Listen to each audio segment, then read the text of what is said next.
일본 오사카 콘서트 직후 팬들이 이상한 움직임을 목격했다. 곳곳에 걸려있는 플래카드와 응원 슬로건. 트로트 프린스 김용빈, 일본 상륙, 브랜드 평판 1위 가수, 드디어 오사카 진출. 관객들은 입장 전부터 이미 공연이 시작된 것처럼 얼굴을 붉히며 기대에 들떠 있었다.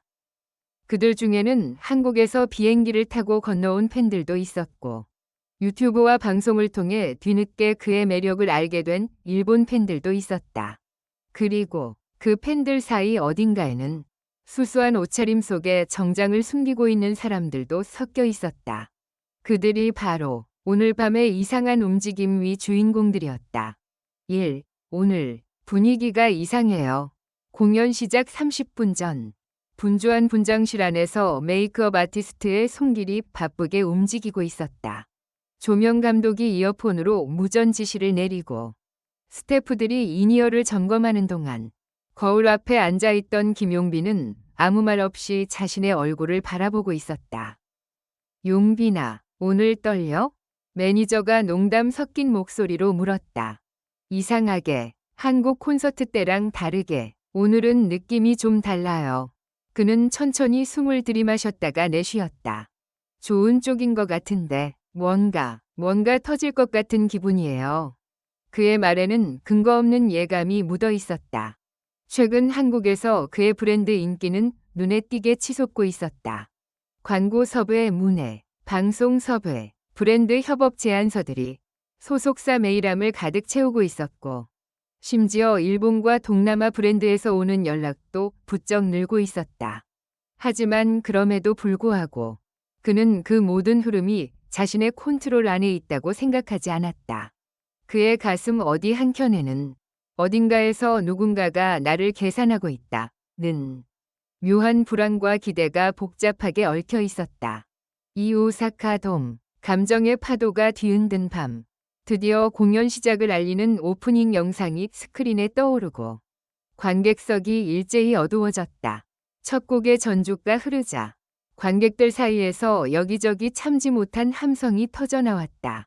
와, 김용빈, 사라랑해요. 오메데토.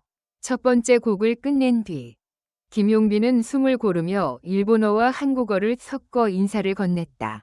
오사카에 와주셔서 정말 감사합니다. 정말 오늘 이 무대를 잊지 못할 날로 만들겠습니다.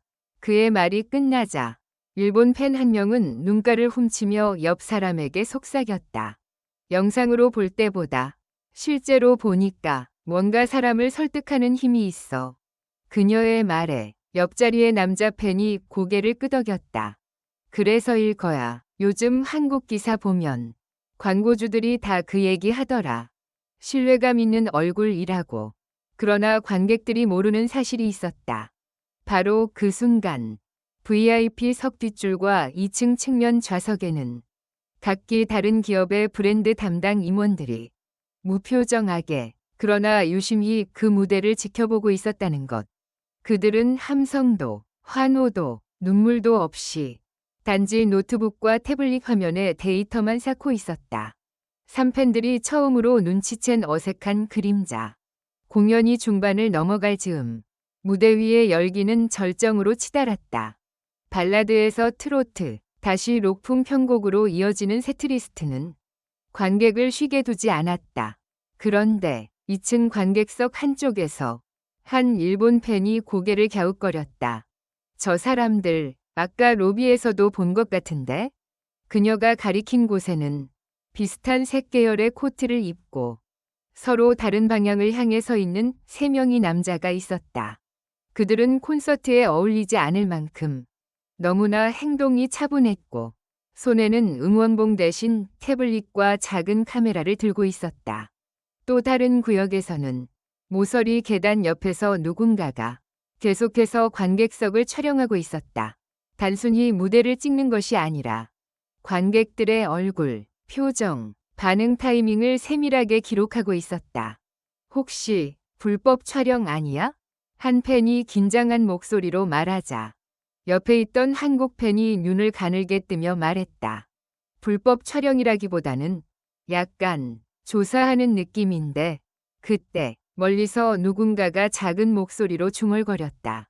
나 한국 뉴스에서 본 적 있어. 저 로고 대기업 마케팅팀 명찰 아니야? 그 말이 퍼지는 속도는 무대에서 울리는 드럼 비트보다 더 빨랐다. 팬들 사이에 카카오톡, 라인, 트위터, 인스타그램 DM으로 별표 지금 공연장에 대기업 관계자들이 있다. 별표는 소문이 번개처럼 퍼지기 시작했다. 무대 뒤 숫자로만 말하는 사람들. 공연이 끝나갈 즈음 백스테이지에서는 전혀 다른 긴장감이 흐르고 있었다. 실시간 반응률 그래프 보냈습니다. 굿즈 구매 전환율 예상치보다 38% 상회했습니다. 노래 세 번째 곡에서부터 눈물 반응이 폭발합니다. 특히 30에서 40대 여성층에서요. 한국에서 날아온 브랜드 전략 컨설턴트와 대기업 마케팅팀 팀장들은 노트북을 열어놓고 숫자와 그래프만 바라보고 있었다. 그들에게 김용빈의 노래는 음악이라기보다 데이터의 파동이었다. 일본 현지 브랜드 호감도 설문과 연동하면 우리가 원하는 포지션은 딱 하나입니다. 한 컨설턴트가 화면을 가리키며 말했다. 신뢰할 수 있는 이웃 청년 이미지. 가족 브랜드, 금융 브랜드, 생활용품에 다 맞아떨어져요. 그러자 다른 쪽에 앉아있던 인물이 조용히 입을 열었다. 하지만 지금은 그걸 넘었어. 그는 스크린에 띄워진 관객 반응 열지도를 확대했다. 지금 이 반응은 단순히 좋아한다가 아니라 함께 움직이고 싶다에 가까워. 이건 브랜드가 가수를 이용하는 단계가 아니라 브랜드가 그 사람의 세계관 안에 들어가야 하는 단계야. 회의실 안의 공기가 잠시 가라앉았다. 그들은 모두 알고 있었다. 이건 평범한 모델 계약이 아니라 몇 년치 기업 전략을 통째로 바꾸게 될 결정이라는 것을. 콘서트가 끝난 후 팬들이 목격한 이상한 움직임. 마지막 앙코르 곡이 끝나고 조명이 천천히 꺼지는 순간 관객석에서는 아쉬움과 벅참이 섞인 울음과 웃음이 동시에 터져 나왔다. 외투를 챙기고 일어서는 사람들, 사진을 확인하며 소리를 지르는 사람들, 굿즈 부스를 향해 달려가는 사람들 사이에서 일부 팬들은 이상한 기류를 느꼈다. 먼저 콘서트장 한쪽 복도에 사람들이 일렬로 나란히 서기 시작했다. 처음엔 줄 서서 나가려나 했지만 그들은 쉽게 움직이지 않았다. 대신 서로 눈빛만 주고받았다. 저 사람들 뭐야? 응원봉을 다 끄고 있는데. 순간 누군가가 작은 목소리로 외쳤다. 지금부터 사일런트 웨이브 시작합니다. 그 말이 떨어지자 그 줄에 서 있던 수십 명의 팬들이 휴대폰 플래시를 동시에 켰다 껐다 하며 규칙적인 파동을 만들기 시작했다. 소리를 내지 않았지만 그 플래시는 마치 파도처럼 복도를 가르며 흘렀다. 그들이 들고 있는 손팻말에는 모두 같은 문장이 써 있었다. 브랜드보다 사람이 먼저입니다. 우리는 광고 모델이 아닌 김용빈의 가치를 사랑합니다. 이 장면은 지나가던 관객들의 시선을 순식간에 사로잡았다. 몇몇은 숨을 삼키며 그 모습을 촬영했고 몇몇은 이유를 모르지만 가슴이 뜨거워지는 걸 느꼈다. 그리고 그 복도 끝, 눈에 띄지 않는 장소에서는 슬며시 모여있는 사람들의 그림자가 있었다. 그들 중 몇 명은 명찰을 재빨리 뒤집어 넣고 있었다. 명찰에는 미처 가려지지 못한 브랜드 로고 몇 개가 희미하게 반짝이고 있었다. 6. 우리는 그를 파는 사람이 아니라 지키는 사람들입니다.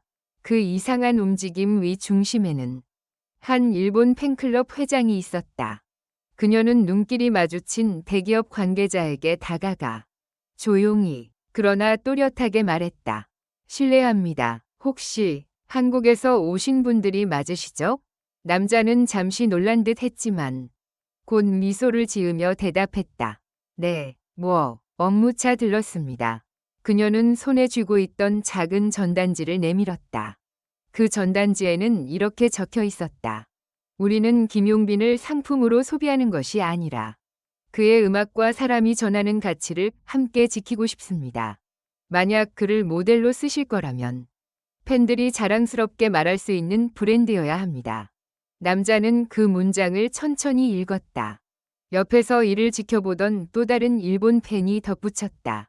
요즘 브랜드들은 사람을 이용해서 제품을 팔려고 하잖아요. 하지만 우리는 그 사람이 브랜드 때문에 상처받는 걸 원하지 않아요. 잠시 침묵이 흘렀다. 그 침묵 속에서 복도 끝에서 여전히 조용한 플래시 파동을 만들고 있는 팬들의 모습이 조금은 장엄하게 느껴졌다. 마케팅팀 팀장은 손에 쥔 종이를 꼭 쥐었다. 그는 이들이 단순히 팬덤이 아니라 하나의 윤리 기준을 들고 있는 집단이라는 것을 깨닫고 있었다.